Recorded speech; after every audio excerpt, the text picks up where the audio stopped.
आसमान से गांव की तस्वीर ले रहा था, लेकिन उस बावड़ी के ऊपर आते ही वो कैमरा हवा में गोते लगाता हुआ ज़मीन पर आ गिरा, जैसे वहाँ कोई था जिसे वो कैमरा मंजूर ना थे। उपाध्यक्ष अंशु शर्मा ने बताया था कि हमारे पास गोस्ट बॉक्स नामक एक डिवाइस है।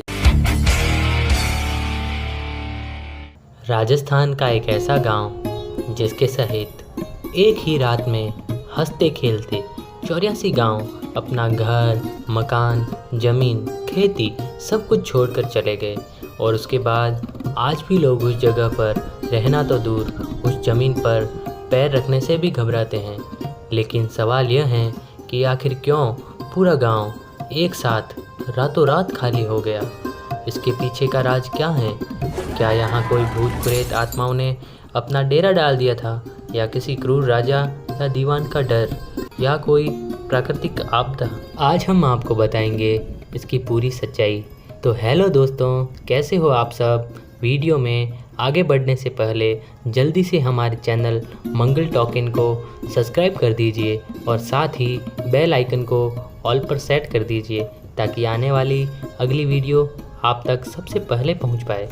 आज हम बात करने वाले हैं राजस्थान के जैसलमेर ज़िले के कुलधरा गांव की, जो जैसलमेर शहर से दक्षिण पश्चिम की ओर लगभग 18 किलोमीटर की दूरी पर स्थित है। हमारे भारत की प्राचीन और पारंपरिक ज़मीन में कई ऐसे राज दफन हैं जो सदियों बाद आज भी उसी तरह ताज़ा और अनसुलझे हैं जितने कभी पहले हुआ करते थे। ये रहस्य कुछ ऐसे हैं जिन्हें जितना सुलझाने की कोशिश करते हैं, ये उतना ही उलझते जाते हैं। ऐसा ही एक राज कुलधरा गांव में भी दफन है। यह गांव पिछले 170 सालों से वीरान पड़ा है। एक ऐसा गांव जो एक ही रात में वीरान हो गया, और सदियों से लोग आज तक नहीं समझ पाए कि आखिर इस गांव के वीरान होने का राज क्या है। कुलधरा एक छोटा सा गांव है जिसके बारे में लगभग आपने कहीं ना कहीं सुना या पढ़ा होगा। कुलधरा एक पालीवाल ब्राह्मणों का गांव था। कहते हैं कि 18वीं सदी के आसपास पालीवाल ब्राह्मण इस गांव में रहते थे। पालीवाल ब्राह्मणों के 400 से 600 घर इस गांव में रहते थे। कुलधरा के आसपास 84 गांव और भी थे, वहाँ भी पालीवाल ब्राह्मण ही रहते थे। आज से करीब 200 साल पहले जब कुलधरा खंडहर नहीं बल्कि आसपास के 84 गांव हंसते खेलते पालीवाल ब्राह्मण परिवार से आबाद हुआ करते थे। कुलधरा की खासियत थी कि रेगिस्तान के बीच में होते हुए भी इसकी भौगोलिक स्थिति ऐसी थी कि यहाँ भरपूर मात्रा में फसल उगाई जाती थी। फिर ऐसा हुआ मानो जैसे इस गांव को किसी की नज़र ही लग गई हो। हुआ कुछ यूँ कि कहा जाता है कि कुलधरा गांव में मुखिया भी हुआ करता था। मुखिया की एक पुत्री थी। यह बात कुलधरा गांव से बाहर निकली और जैसलमेर राज्य तक पहुंची। जब इसका पता जैसलमेर राज्य के दीवान सलीम सिंह को चला तो वह उस कन्या पर मोहित हो गया, और इसलिए वो गांव वालों पर दबाव बनाने लगा। सलीम सिंह चाहता था कि वह मुखिया की पुत्री से शादी करे, लेकिन गांव वाले कतई नहीं चाहते थे। वे नहीं चाहते थे कि ब्राह्मण समाज का नाम छोटा पड़े। हद तो तब हो गई जब सत्ता के मद में चूर उस दीवान ने लड़की के घर संदेशा भिजवाया कि यदि अगले पूर्णमासी तक उसे लड़की नहीं मिली तो वह गांव पर हमला करके लड़की को उठा ले जाएगा। दीवान और गांव वालों की ये लड़ाई अब एक कन्या के सम्मान के साथ गांव के आत्मसम्मान की भी थी। इसलिए गांव के मुखिया ने एक रात सभा बुलाई, जिसमें आसपास के 83 गांवों को भी बुलाया गया। सभी ने मिलकर फैसला लिया कि हम लोग रातों रात यह गांव छोड़कर चले जाएंगे, नहीं तो वो कन्या से ज़बरदस्ती शादी कर लेगा। इस पर सभी गांव ने एकता दिखाते हुए फैसले का समर्थन किया, और एक ही रात में सभी गांव वाले पूरा गांव छोड़कर किसी दूसरे गांव में चले गए। लोगों का कहना है कि ये गांव वाले जाते जाते श्राप भी देकर गए थे कि भविष्य में यहाँ फिर कोई नहीं बस पाएगा, और जो भी बसेगा बर्बाद हो जाएगा। इसलिए वर्तमान में कुलधरा राजस्थान के जैसलमेर का एक शापित गांव कहलाता है। गुजरते समय के साथ लगभग 82 गांव तो फिर से बस गए, लेकिन कुलधरा और खांबा नामक गांव अभी तक नहीं बस पाए। यह गांव आज भी भूतिया गांव कहलाता है, लेकिन अभी राजस्थान सरकार ने इसे पर्यटन स्थल का दर्जा दे दिया है। दिन के उजाले में इसे सैलानियों के लिए खोल दिया जाता है। इस कारण अब यहाँ रोज़ाना हज़ारों की संख्या में देश एवं विदेश से पर्यटक आते रहते हैं, लेकिन शाम ढलते ही परिंदा भी पर नहीं मारता। कहा जाता है कि यह गांव रूहानी ताकतों के कब्जे में है।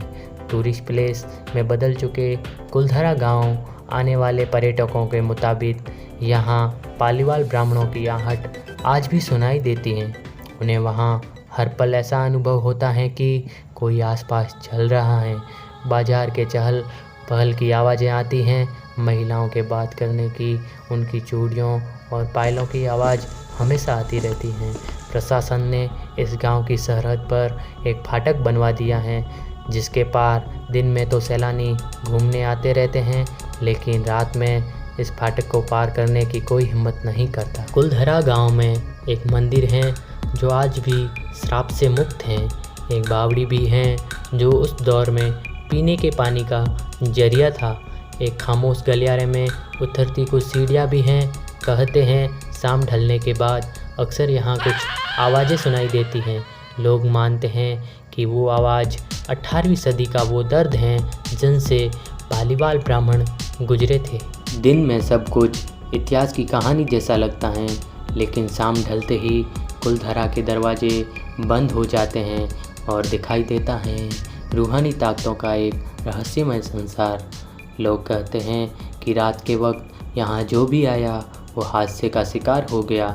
मई 2013 में दिल्ली से भूत प्रेत व आत्माओं पर रिसर्च करने वाली पैरानॉर्मल सोसाइटी की टीम ने कुलधरा गांव में रात बिताई। टीम ने माना कि यहाँ कुछ ना कुछ असामान्य ज़रूर है। शाम के वक्त उनका ड्रोन कैमरा आसमान से गांव की तस्वीर ले रहा था, लेकिन उस बावड़ी के ऊपर आते ही वो कैमरा हवा में गोते लगाता हुआ ज़मीन पर आ गिरा, जैसे वहाँ कोई था जिसे वो कैमरा मंजूर ना था। पैरानॉर्मल सोसाइटी के उपाध्यक्ष अंशु शर्मा ने बताया था कि हमारे पास गोस्ट बॉक्स नामक एक डिवाइस है, जिसके माध्यम से हम ऐसी जगहों पर रहने वाली आत्माओं से सवाल पूछ सकते हैं। कुलधरा में भी ऐसा ही किया। जहाँ कुछ आवाज़ें आई तो कहीं असामान्य रूप से आत्माओं ने अपने नाम भी बताए। 4 मई 2013 शनिवार की रात में जो टीम कुलधरा गई थी, उनकी गाड़ियों पर बच्चों के हाथ के निशान मिले। टीम के सदस्य जब कुलधरा गांव में घूमकर वापस लौटे तो उनकी गाड़ियों के कांच पर बच्चों के पंजों के निशान भी दिखाई दिए। लेकिन ये भी सच है कि कुलधरा में भूत और आत्माओं की कहानियाँ सिर्फ एक वहम ही है। इतिहासकारों के मुताबिक पालीवाल ब्राह्मणों ने अपनी संपत्ति, जिसमें भारी मात्रा में सोना चांदी हीरे जवाहरात थे, उसे ज़मीन के अंदर में दबा कर रख दिया। यही वजह है कि यहाँ जो कोई भी आता है वह जगह जगह खुदाई करने लग जाता है, इस उम्मीद से कि शायद वह सोना उनके हाथ लग जाए। यह गांव आज भी जगह जगह से खुदा हुआ मिलता है। ये सच है कि कुलधरा से हजारों परिवारों का पलायन हुआ था, लेकिन ये भी सच है कि कुलधरा में आज भी राजस्थानी संस्कृति की झलक मिलती है। अगर आप कुलधरा में घूमने के मन से जाना चाहते हैं तो ज़रूर जाएं। वहाँ का अनुभव आपको वहाँ जाकर ही अच्छी तरह से हो पाएगा।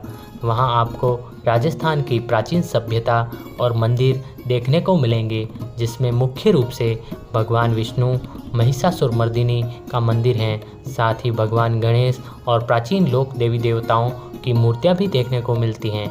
आप दिन के उजाले में बेफिक्र घूम सकते हैं, लेकिन वहां आसपास के स्थानीय लोगों के अनुसार शाम ढलने के बाद कुलधरा में रुकना आज भी खतरे से खाली नहीं है।